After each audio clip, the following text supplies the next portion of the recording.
get to it. It's your boy Carcino here. Let's talk about a Chitown legend.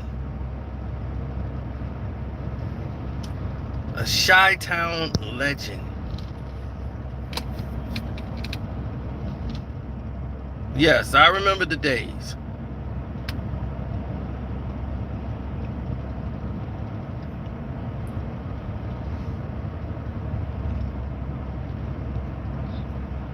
Yeah, Gary, man. Gary and his brother, what was his name? I think it was Clyde. It might have been Clarence. It's either Clyde or Clarence, but Gary was the man at that time, you know. In his day, he was revolutionary. Came up gang banging, doing stupid stuff, rolling with, you know, the gangs. And, you know, he was a brother, which means he was a stone, black stone.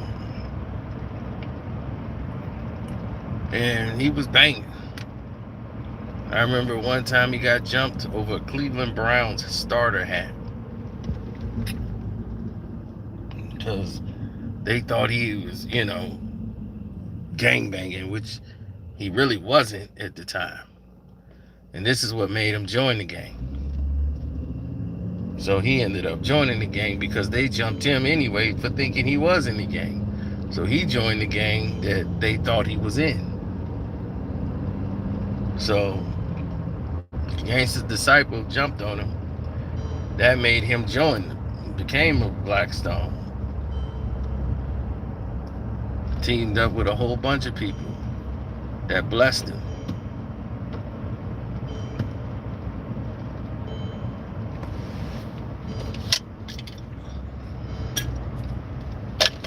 So he was down with them like 4 flat tires.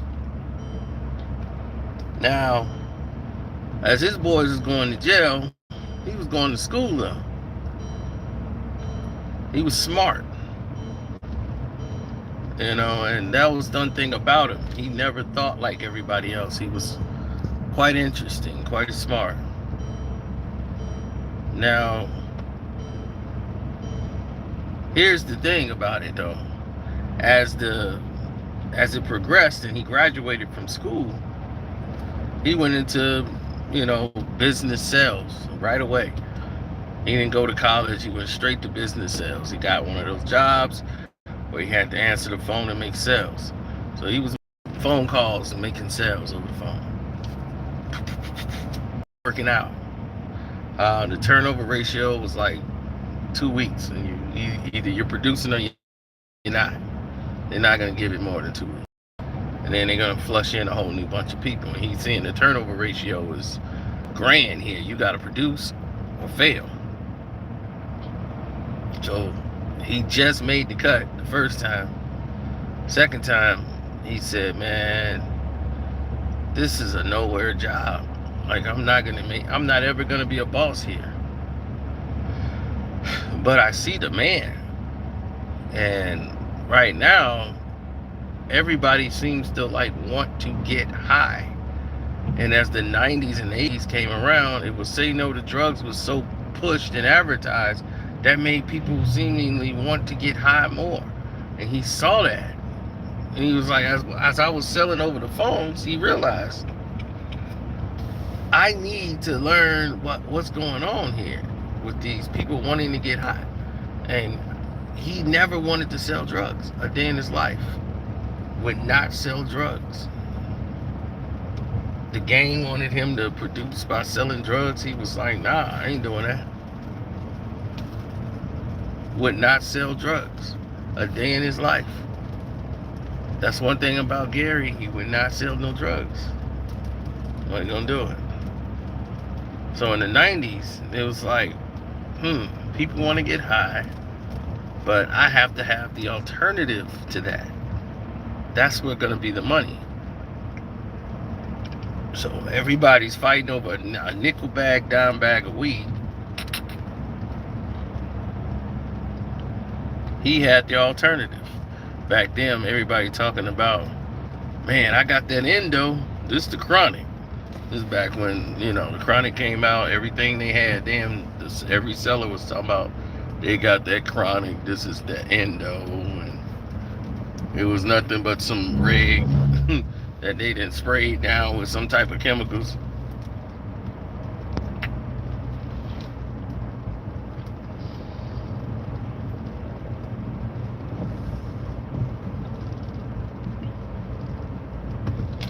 So what they do, devised a scheme, a plan.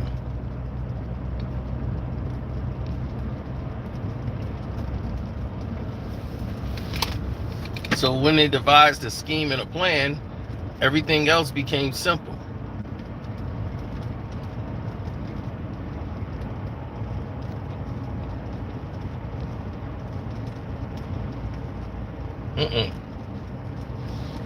He found out by taking a trip to New York to visit his cousin.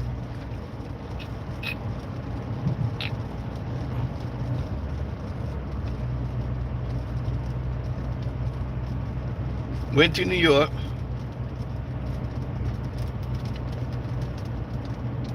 Yeah, he went to New York with his cousin, and he saw what they were doing in New York. They was out there hanging out in the park with the radio. They going through and they running through all these different cultures. And he's seeing them chewing on these doggone sticks. He saw the man out there hustling, selling these like incense. And he's like, no, you chew them. They call us, and they got them in different flavors. And he bought all the flavors. And he was chewing on them and said, man, these are addictive. They look like tree branches.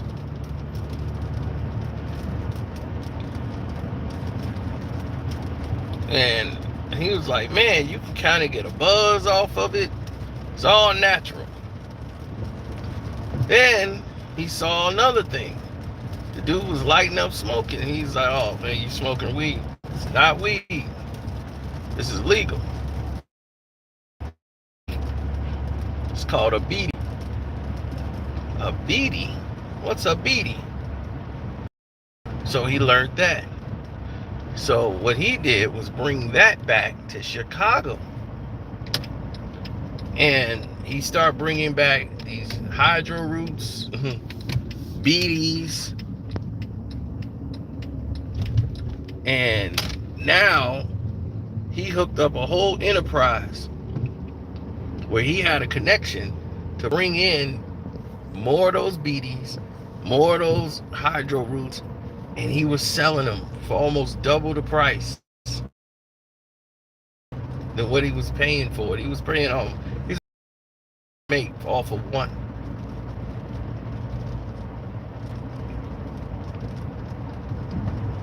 He started going to the gas stations and cutting a deal at a gas station where he was able to sell the roots and the Beaties. Then he would give some out to people that hung out in groups and parties where they smoked weed. He'll give them a Beaty. And they'll go there and be like, what's this? He's like, oh, it's called a Beaty. And everybody had to have it. In 1 year, he made $783,000 in profit.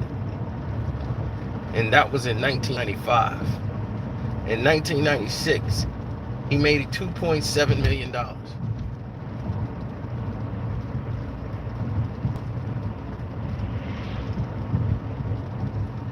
In 1997, they started to crack down on Beaties,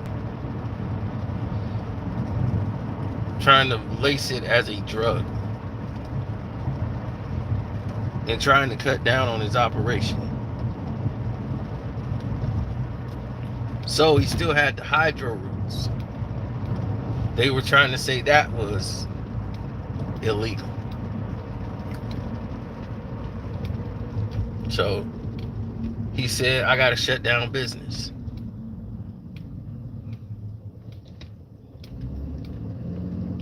A whole operation he had going on. The man at the gas station was ready to fold on him and turn on him. And in 2 years, he had at least grossed about $2.7 million. Now he's got a home, and Gary's doing good. So Gary invested his money into a chain of stores. He said, well, fashion is always going to be in play. So what I'm going to do is get a store and start, putting out fashion clothes. So he bought a lot. And he made that into a hair beauty spot.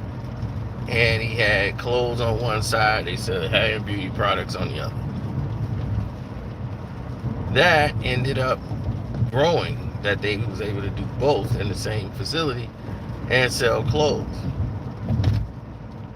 So now he's thinking, man, this is going good. 1998 rolls around, all these different clothing lines, from Pelly Pal, all the coats, the leathers. So now the drug dealers are coming by in droves to buy up everything that he got, because they want all them leather coats. They was like, yo, can you order these? We need 9 more coats, same color. So he was like, man, if we ain't got it, let me know. I could order it and I'll put it to the side for you. So all of a sudden, business is going good.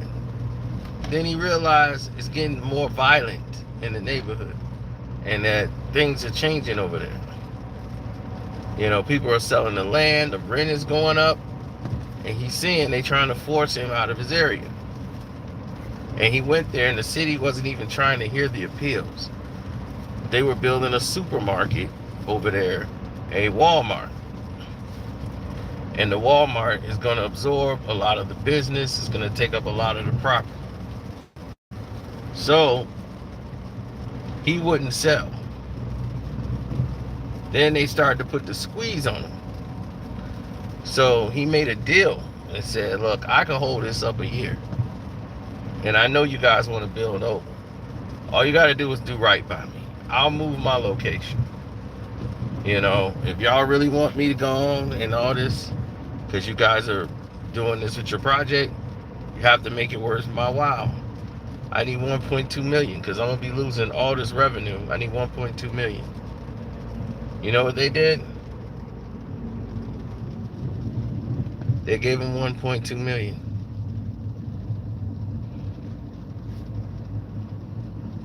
So now he has 1.2 million he made in 1998. So what was that? About 2 years, he grossed about 1.2 million after he sold the place. So then he invested in stock. And there was a company in 1998 that was coming up that had opportunity for growth. So he said, well, I'm going to get into the stock market because everybody told me to invest. So let me try to invest. And he went into Forex stocks. And he started learning it. Guy was teaching him about Forex and trading. And so he put him on E-Trade and said, hey, you can get on E-Trade. You can do all these different things. And he saw this one company that was like growing in business and stock, and it was coming up. And he said, oh, got a lot of colors. It's supposed to go and rival and be the next Yahoo and all this stuff. It's called Google. Google. Like the sound of it. Yeah, it's like a search engine thing. It's in your portfolio. You can put some money on it and then see where you go. I'll buy a couple shares. Why not? Now, if I told you, now that I said the word Google, you know exactly what I'm talking about. And you know, like, oh, damn, he got Google stock?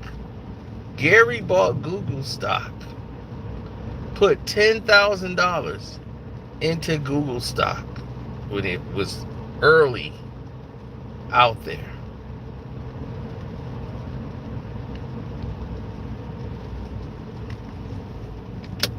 A $10,000 investment. Once Google got rolling, an investment group came and purchased all the shares. So the investment group that ended up being the group that owned Google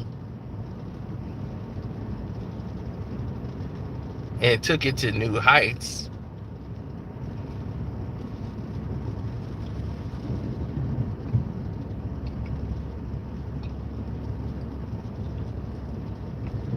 his 10,000 was worth a couple million.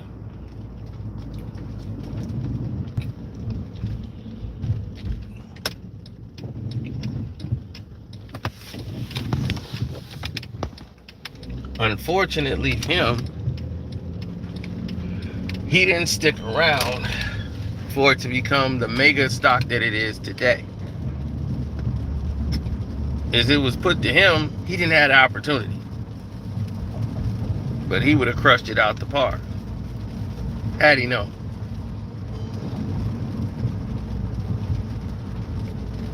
So what did he do? Took that and opened up a bottling company, because he was seeing people were going away from glass and people were going into recycle. Recycle was way to go. Like, man, the economy is going more into this recycle stuff, so I need to get into plastics. Plastic bottling. He opened up a plastic bottling company. That again, that got contracts to do all these products you see in stores now. They had a bottling company that manufactured it. A black man did this. That company was bought out by one of the richest companies in the world. He made $27 million off that deal. The name of that company that bought him out was called Rexam. R-E-X-A-M.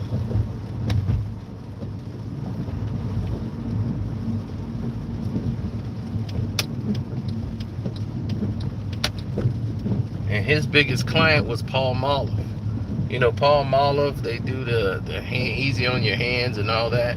That company that he had, that had the bottling and the plastics, they invented those caps that you got. Those that pop up a little bit, and then you can push it down and it locks. His company invented those. They made those. And Rexam wanted those machines. And he only had one facility. He had one facility here. They came and bought it. Just for the patent of the technology to make those plastics. A black man did it without selling drugs. It came from hustling. It came from ingenuity.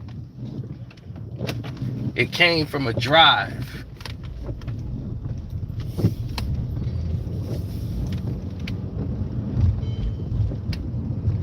It's about demand. No matter if there's a drought in the world, people are always going to need something. And knowing what they're going to need before they need it is the difference from being rich and poor.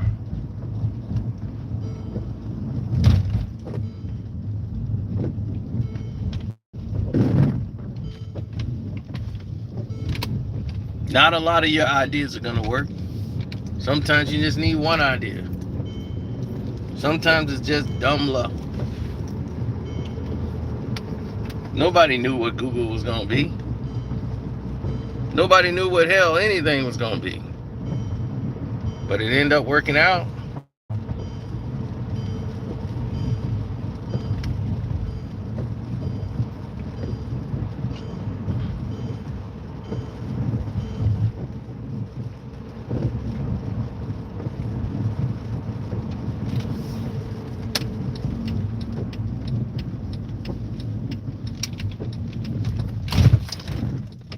thing about it is, he tried to take his friends with him.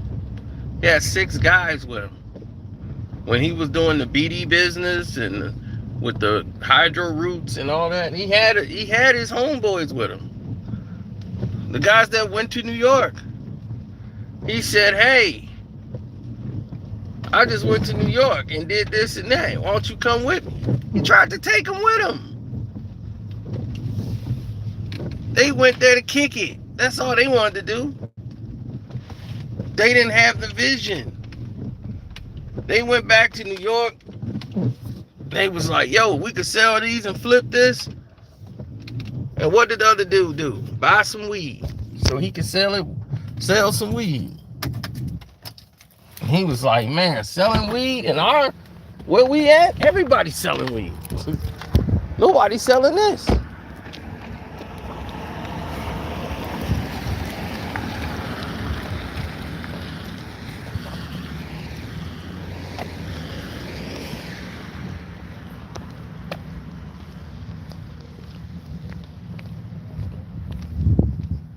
He did it alone.